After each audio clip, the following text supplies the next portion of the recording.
how are ya? I'm Trainer Megs, and if this is your first time here, I own Lifestride Fitness Training. I am an online personal trainer as well as in-personal trainer in Houston, Texas, and I am doing something right now that is mentally really tough and physically challenging as well. It is the 75 Hard Challenge, and if you don't know what that is, it is 75 days of it's mentally tough, and I'm gonna link it below.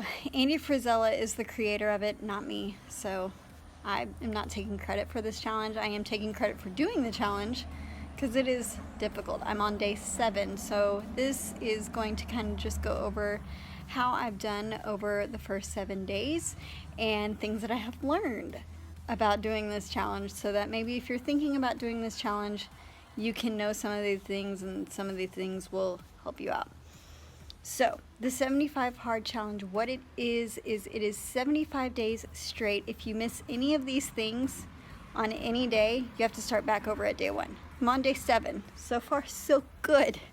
So you have to work out twice a day for a minimum of 45 minutes each time. One of those workouts has to be outside in the element. Now here's one of these things I thought I was going to get away with because I live in Texas and my gym is in my garage in the heat, right? That counts? No, it doesn't count. You have to be outside in the elements. So if it's raining, if it's snowing, if it's cold, you have to be outside. Now, obviously, he even says in his podcast, don't be an idiot. And if it's lightning, you want to be careful. But still, if you miss it, you have to start back over on day 1. So for me, I watch the weather. That's my first thing that I will tell you is watch the weather, stay up to date so that you can know if you need to. Sorry, I thought my dog was at the door. My dog's outside, I think. I don't know where she is. Anyway, you have to have the ability to make that decision on whether you're going to work out or if you're going to have to, start over on day 1. And I don't want to start over on day 1. I'm on day 7. I still have a long way to go, but I've built that momentum already. So 2 workouts, 45 minutes each. One has to be outside in the elements. It's hot in Texas, y'all. It's September, but it is hot. That's okay. You have to read 10 pages of a developmental book or nonfiction self-help. I call it more inner motivational type book and pieces, self-development type pieces, or literature, I should say. So 10 pages of that a day, and audiobooks don't count. So it has to be something you are actually physically reading. You have to drink a gallon of water a day. Done. You have to stay on a diet, which for me, I am counting my macros very specifically, and I am not deviating from that. So I am making sure that I am on point. I'm always a little bit over on fats and a little bit over on protein, but I'm never over on carbohydrates, which is just so odd because I don't eat a lot of processed foods. So even my vegetables are not high carb intake. So I'm always under my calorie goal or right at my calorie goal. So I'm not going over, I'm not eating treats, I'm not eating overindulging. My family's had pizza, they had donuts today. I did not. I had oatmeal and eggs, and so just sticking to a diet, 100%, no deviations. No alcohol, not a problem. I don't have a problem with that. I very rarely drink alcohol anyway, so this is just easy for me to kind of just say no alcohol. Even when I'm stressed, I tend to not drink. My problem is when I get stressed out, I tend to not eat either. So that's something that I am really trying to hone in and make sure that I do take part in nutrition, especially because I'm lifting once a day and I'm going on walks. So that's what the challenge is. I think I've covered everything. 2 workouts, one has to be outside. Oh, you have to take a progress picture every day. So the first thing I do before I start my first workout for the day is I take my progress picture. So I get that done and out of the way. So I think that is everything. I will link it below so that you can check it out for yourself if it's something that you want to do.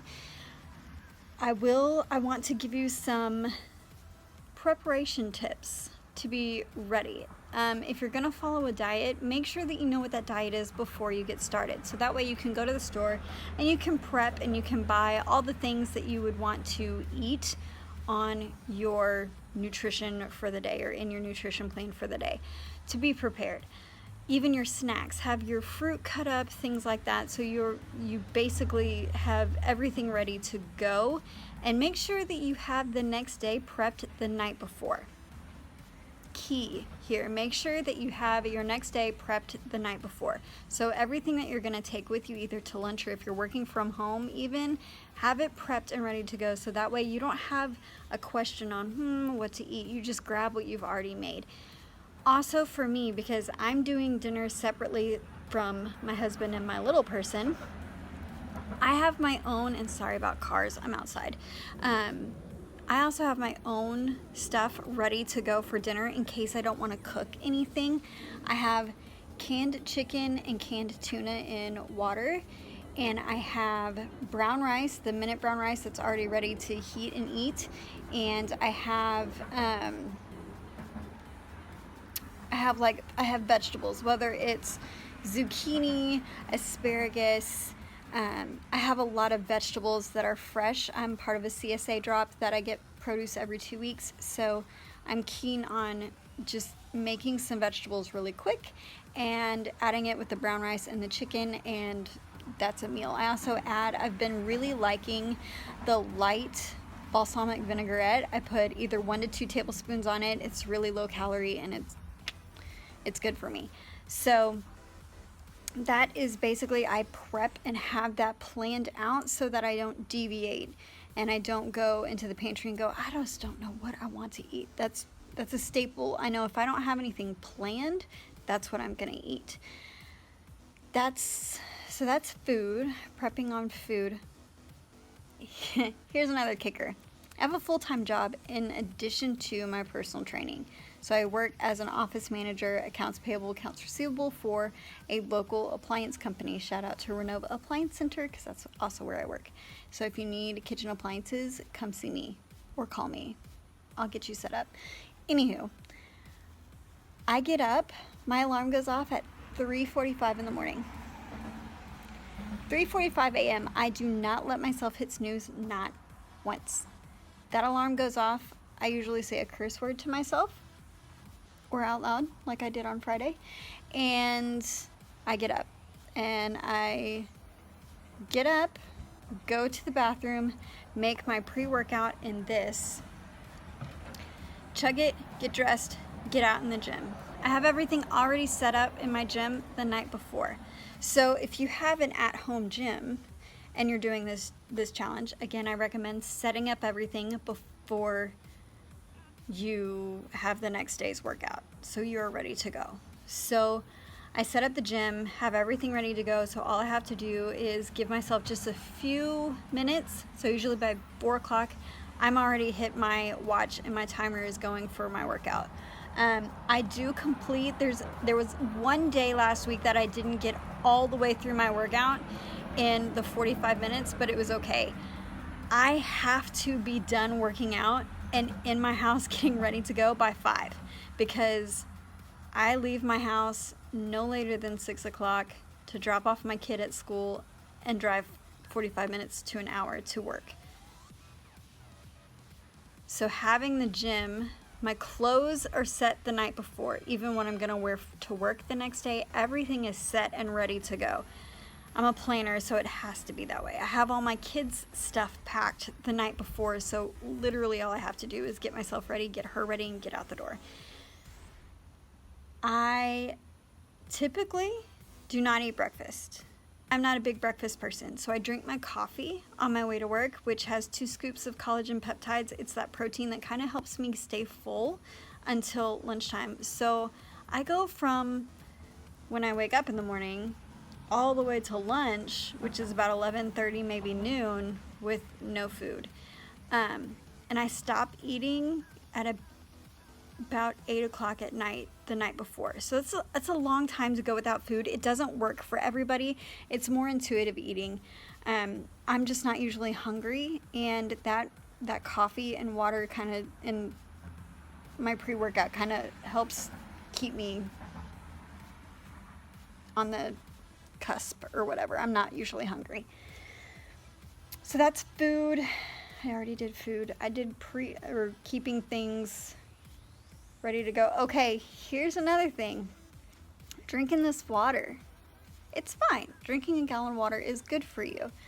I have noticed that I chug a lot on my way home, and when I get home, there's several things that happen during the week. So Tuesday, Wednesday, and Thursday, I have clients in the afternoon when I get home. So I either have enough time to work out myself, or I go straight into training a client as soon as I get home. So I don't have time to get another workout in until after my daughter goes to sleep. When she goes to sleep in the evening is when I go on usually my outdoor workout, which is a walk around the neighborhood, around the ponds in our neighborhood, and I'll walk for 45 minutes. So drinking this water, especially 4 days this week, I would get through 2 laps and have to come home and go to the bathroom so bad that I would go to the bathroom, and then I look like a crazy person and I walk my driveway for the rest of the 45 minutes. I pause my workout before I come in to pee because I am not cheating this at all. Like, I am getting it done. So I will go inside, go to the bathroom, come back out and walk the driveway looking like a crazy person, just walking in circles until I hit my 45 minutes. So maybe time my water consumption better so that I'm not having to pee mid-workout. That would be good. What else have I noticed? 3:45 is really early in the morning. Really stinking early. On the weekends, I don't make myself get up that early, but I do get up earlier, and I get my workout done first thing. And I've noticed, especially, this is the first weekend, so this weekend I both days got up, did a workout, and then waited about 30 minutes and then did my 45-minute walk. So they were back to back, but on the weekends I want to spend as much time as I can with my family, so that is probably going to be how it goes, just to get everything. I'm still working on this challenge, and still, again, this is my first week. I am going to show at the end of this some clips of my workouts and some clips of my progress pictures. If you want to follow daily, you can do that on my Facebook, my Instagram, or my TikTok, also my Twitter. And I also have a podcast. I will link that all below so that you can check any of those things out if you want. They're short and sweet. I'm trying to think what else I have learned. It's hard for me to remember. That's why it's really good for you to check out my podcasts, because I do them daily and they're only like maybe 10-15 minutes max, because I feel like I repeat myself a lot. And so, yeah, 75 hard. I'm on day 7. I am going to complete day 7, no problems. Yeah. Trying to think what else I've learned. I don't want to say that's it, because I know that there's plenty of things that I've learned. I get tired about 3 o'clock in the afternoon. However, I don't have a cup of coffee. I refuse, because I don't want that much caffeine and then not go to sleep. I turn everything off. Like, the time that I have to complete everything is 9:30 at night. So I complete everything by 9:30 and I turn everything off, but my brain has a really hard time turning off at 9:30. So I'm doing the best to get as much sleep as possible, but it's a struggle. Tomorrow's Labor Day. It is a vacation day. So we are going to spend some time with friends in the afternoon. I'm going to get up. I'm going to go ahead and get up at 4. I'm gonna have my alarm go off at 3:45 and get up at 4 because I also have some writing that I want to do for my website, for an article I'm working on. So in order to really focus and get that done, I think that would be beneficial to go ahead and get up, get my workout done. Yeah. I have a 45-minute walk that I'll do once my husband is up with my daughter so that I can get that done first thing in the morning before he leaves and goes and does some stuff that he wants to get done, and I can stay home. I can be home and play with her. I'm just basically using this as a brain dump right now. But I encourage you to follow along with me. Encourage me, lift me up. I'm gonna need it. 45 days or 75 days. What have I said 45 days? 75 days. 75 days is gonna be hard. So yeah, we're gonna keep on trekking. And I will also link below the workout split that I am doing. I did not create it. I am great at creating programs for other people to do, but when it comes to my own programming, I prefer to have somebody else write it. This is a free program or a free workout split, and I'm gonna do 3 different splits, 4 weeks each, to bring me to my 75 days. And it's by Gaspari, I think I'm saying it right, Nutrition. So again, I'm gonna link it below. I'm gonna link everything that I'm doing. I am reading the book Eat, Lift, Thrive by Sohee Lee. So I'm reading 10 pages of that every single day. I will link it below. I am not sponsored by anybody. I'm not getting kickbacks from any of these things. I just want you to know what I'm doing, and if you're intrigued and want to do it too, you can. So on that note, this is what I've done for the week, and yeah, we will see you next week. And follow on my socials if you want to see it daily, and see pictures daily and just kind of follow along there. I look a hot mess because I am a hot mess. And yeah, so we will talk to you guys next week. I'm gonna try. I failed miserably in August to keep up with my challenge. I did weigh every single day except for one. But as far as sticking to a nutrition plan and being focused and dialed in, I dropped off. August was horrible for me mentally. I had a lot of things go on. So I'm gearing up to just finish this year strong and say 2020 you won't break me. That's the whole reason I started this challenge. And yeah, I'm excited to see how it goes. So bye guys.